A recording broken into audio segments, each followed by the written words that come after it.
Everyone, আমরা আজকে DC সার্কিটের দুটি গুরুত্বপূর্ণ টপিকস নিয়ে আলোচনা করব। এটা হচ্ছে শর্ট সার্কিট এবং ওপেন সার্কিট কানেকশনগুলো। তো প্রথমে আমরা দেখি শর্ট সার্কিট কিভাবে হয়। তো আমরা একটা সার্কিট দেখতে পাচ্ছি যে পুরো লাইনটা একটা শর্ট লাইন। তো আমরা জানি যে শর্ট লাইন মানে এখানে কিন্তু কোনো বাধা নাই। আলটিমেটলি যে আমার কারেন্টটা ফ্লো হইতেছে এটা কিন্তু ইনফিনিটি টাইম অফ সার্কুলেশন হবে, কারণ এখানে আমরা দেখতে পাচ্ছি যে কোনো প্রকার রেজিস্ট্যান্স নাই। তো আমরা যদি বেসিক সূত্র দিয়ে বলি যে v সমান সমান I সমান সমান কি v বাই r, তার মানে v বাই 0 মানে কি ইনফিনিটি। আর তাই আমরা বলতে পারি, আমরা যেখানেই দেখব যে কারেন্ট ইনফিনিটি মানে কারেন্ট যদি ইনফিনিটি হয় কোন সার্কিটে, তাহলে কারেন্ট ইনফিনিটি কোন সার্কিটের ক্ষেত্রে শর্ট সার্কিটের ক্ষেত্রে। দ্বিতীয়ত আমরা যদি দেখি যে ওপেন সার্কিট, তো ওপেন সার্কিটের মধ্যে সিম্পলি ওপেন লাইন, কিন্তু আমরা দেখব সেখানে কিন্তু কোনো রেজিস্ট্যান্স নাই, কিন্তু আসলে কিন্তু এখানে পৃথিবীর সব থেকে বড় রেজিস্ট্যান্স বিদ্যমান। মানে আমরা তো জানি যে যদি আমরা সাপোজ একটা চিন্তা করি যে যদি কোনো লাইন আমরা রাস্তার উপর দিয়ে দেখি যে কোনো লাইন যদি যায়, তার মানে ওই লাইনের নিচে কিন্তু আমরাও থাকি, কিন্তু এই কারেন্টগুলো ফলো হওয়ার সময় এই চার্জগুলো কিন্তু আমাদের গায়ে আসে পড়ে না। কারণ কি? কারণ এর মধ্যে একটা বাধা রয়েছে। কি বাধা? এয়ার। এয়ার কিন্তু পৃথিবীর সবথেকে বড় বাধা। তাহলে আমরা বলতে পারি কি যে ওপেন লাইন কখন হয়? যখন এর মধ্যে দিয়ে যাওয়ার কোনো ওয়ে থাকে না। তার মানে রেজিস্ট্যান্স কত দাঁড়ায়? Ultimately infinity. তাহলে ইনফিনিটি যদি হয়, তাহলে আমরা যদি ওই একই সূত্রে I সমান v বাই r, তাহলে v r এর জায়গায় যদি আমরা ইনফিনিটি বসাই, তাহলে আলটিমেটলি কত আসে? শূন্য। তাহলে আমরা যে সার্কিটে, আবার বলতেছি, আমরা যে সার্কিট দেখব কারেন্ট শূন্য হয়, ওইটা হচ্ছে কি সার্কিট? Open circuit. তাহলে আমরা এক পাশে দেখতেছি যে কারেন্ট ইনফিনিটি হয় কোন সার্কিটে? শর্ট সার্কিটে। এবং কারেন্ট শূন্য হয় কোন সার্কিটে? ওপেন সার্কিটে। এটা হচ্ছে মনে রাখতে হবে। আজকের ভিডিওর দ্বিতীয় টপিক হচ্ছে কোশ্চেন হচ্ছে প্রমাণ করো যে voltmeter open and ammeter short. তো আমরা এখানে দেখতে পাইতেছি যে ভোল্টমিটার মানে কি? আসলে ভোল্টেজটা কি? ভোল্টেজটা হচ্ছে একটা পটেনশিয়াল বা প্রেসার। আমরা সবাই জানি যে যে কারেন্টটা হচ্ছে ইলেকট্রনের প্রভাব, আর এই ইলেকট্রনের প্রভাবকে চালায় ভোল্টেজ। ভোল্টেজের প্রেসারের কারণে কি ইলেকট্রনটা প্রভাব হয়। তো ভোল্টমিটার কি? প্রেসার কয়েল, মানে যার কারণে প্রেসার প্রয়োগ করে যে সেই প্রেসার কয়েল যার রেজিস্ট্যান্স ইনফিনিটি। যার রেজিস্ট্যান্স ইনফিনিটি, এটা তোমাদের মনে রাখতে হবে একটু, যার রেজিস্ট্যান্স ইনফিনিটি। এবং অ্যামিটার হচ্ছে কি? Current coil. কারেন্ট কয়েল যার রেজিস্ট্যান্স কি? R = 0।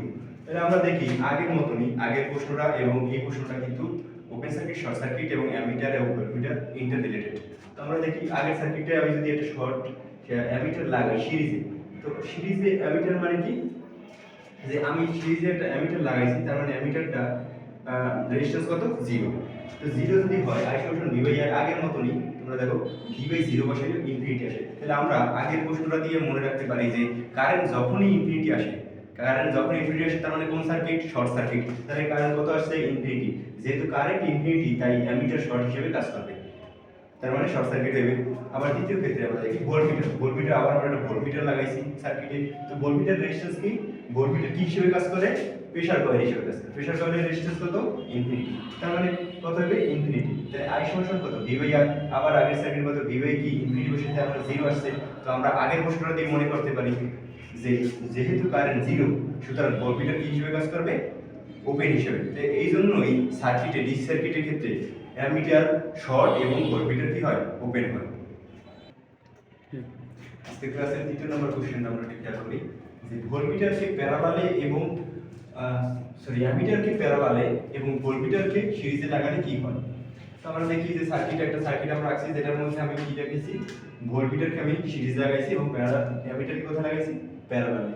তো দেখতে পাইতেছো যে আমাদের আলটিমেটলি কি ভোল্টমিটারের রেজিস্ট্যান্স কত? আমরা জানি ভোল্টমিটারের রেজিস্ট্যান্স, ইন্টারনাল রেজিস্ট্যান্স কত? ইনফিনিটি। তার মানে হয়ে যাবে কি? ওপেন। এবং অ্যামিটারের রেজিস্ট্যান্স কত?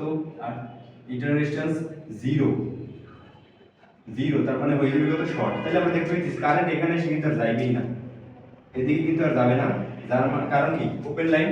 ওপেন লাইনে হলে না যাওয়ার কারণে কি হবে? আমার লোড চলবে না, তার মানে আমার লোড কি করবে না? কাজ করবে না। তাহলে আমার কি করতে হবে? আমি কি করব যে আমার ক্যারেক্টারিস্টিক অনুযায়ী অ্যামিটার কোথায় লাগাবো? সিরিজে, এবং ভোল্টমিটার কোথায়? প্যারালাল। তার মানে আপনাদের ক্যারেক্টারিস্টিক যদি R = কত? 0। R = কত? অ্যামিটারে 0 এবং ভোল্টমিটারে R = কত? ইনফিনিটি। তার মানে R = 0 হয় কখন? কারেন্ট যখন কি হয়? ইনফিনিটি হয়। কারেন্ট ইনফিনিটি হয় কোন সার্কিটে? শর্ট সার্কিটে। তার মানে এই লাইনটা কি যাবে? শর্ট। আবার ভোল্টমিটারের ইন্টারনাল রেজিস্ট্যান্স কত ইনফিনিটি। রেজিস্ট্যান্স ইনফিনিটি হয় কোন সার্কিটে ওপেন সার্কিটে, ওপেন সার্কিট কি হয়ে যাবে লাইনটা ওপেন হয়ে যাবে, তার মানে তখন এই সার্কিটের ক্ষেত্রে আবার কি করবে লোডটা কাজ করবে কারণ কারেন্ট এই লোড পর্যন্ত পৌঁছাতে পারবে। বা যদি আমাদের এখানে আমি প্যারালালি লাগাই, আমি কি করি প্যারালালে যদি অ্যামিটারটা আমি কানেক্ট করি তার মানে তাহলে কিন্তু তোমরা দেখতে পারতেছো কি রেজিস্ট্যান্স কিন্তু জিরো, তার মানে এই লাইনটা কি হয়ে যাবে শর্ট হয়ে যাবে। তাইলে আমার কারেন্ট পৌঁছাইলেও কারেন্টের কিন্তু একটা ক্যারেক্টারিস্টিক আছে, একটা নিজস্ব একটা বৈশিষ্ট্য আছে যে ও কিন্তু সহজ পথ দিয়ে যাইতে পছন্দ করে। তাইলে আমার এই পাশে বাধা আছে, এই পাশে সহজ লাইন, ও কারেন্ট কি করবে এই পাশে দিয়ে পাস হয়ে যাবে, তার মানে তখনও কিন্তু আমার লোড কাজ করবে না। আশা করি তোমরা সবাই বুঝতে পারছো। ধন্যবাদ।